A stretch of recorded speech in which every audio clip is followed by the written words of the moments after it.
Қолды жуған соң сілкіме. Бірде Ғайса пайғамбар жолаушылап келе жатып, Ібілісті көреді. Ібіліс ізіне жүздеген ұрпағын ертіп алып, сап болып кетіп бара жатыр екен. Ғайса: «Әй Ібіліс, мынаның барлығы балаларың ба?» деп сұрайды. «Я, балаларым, не деген көп, қалай өсіп көбейгенсіңдер?» деп таң қалады. Сонда Ібіліс: «Кей адамдар қолын жуған кезде сілкілейді. Сілкілегенде шашыраған әр тамшыдан менің балаларым пайда болады. Адам қолын жуғанда сүлгімен сүртпей сілкісе екен деп тілеп тұрамын» депті. Ібілістің жауабын естігенде Ғайсаның жүрегі дір ете қалыпты. Содан бастап ол жуған қолды сілкімеңдер деп үгіт насихат етіпті. Шапанды иығыңа жамылма. Әбілет пен тәбілетке Алла тағала көктен шапан түсіріп: «Жалаңаш жүрген жақсы емес, тәндеріңді көрсетпей үстеріңе шапан киіп жүріңдер» дейді. Олар шапанды желбегей жамылғанда жеңдеріне жамандық ұя салыпты. Осының кесірінен олар бәле-жалаға жиі шатылыпты. Содан бастап қазақ арасында шапанды, үстіңгі киімді желбегей жамылмау туралы тыйым пайда болыпты. Сонымен бірге шапанды әруақтар, қолы жоқ кемтар, мүгедек адамдар желбегей жамылады дегенде түсінік бар.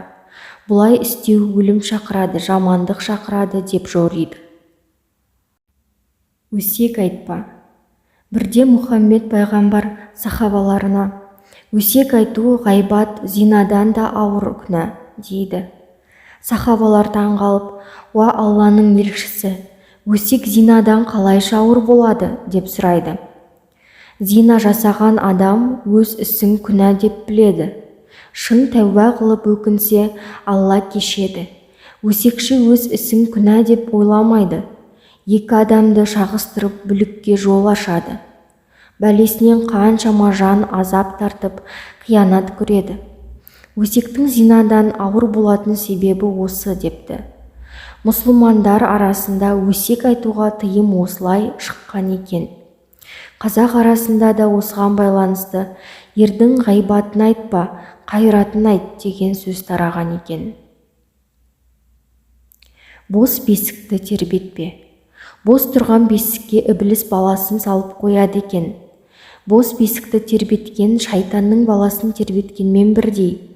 Сондықтан бос бесікті тербетпе деп тыйым етеді. Ібілістің баласы бос бесікте жасырынып жатады екен. Сәбиді бөлер кезде отпен аластамаса, жасырынып жатқан шайтан баланың ішінен нұқи береді. Содан сәбидің іші ауырады, мазасы қашады. Сондықтан бөпені бесікке бөлерде аршамен, адыраспанмен, болмаса 7 шырпымен аластаған жөн деген дәстүр шығыпты. Нан қиқымының шарапаты.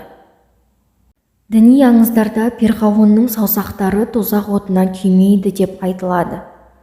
Мұса пайғамбарға қиянат жасап, оның қауымын азапқа душар қылған перғауын Алланың қаһарына ұшырайды. Әскерімен бірге Қызыл теңізге қарық болыпты. Алайда оның бір ғана Құдай сүйер ісі болыпты.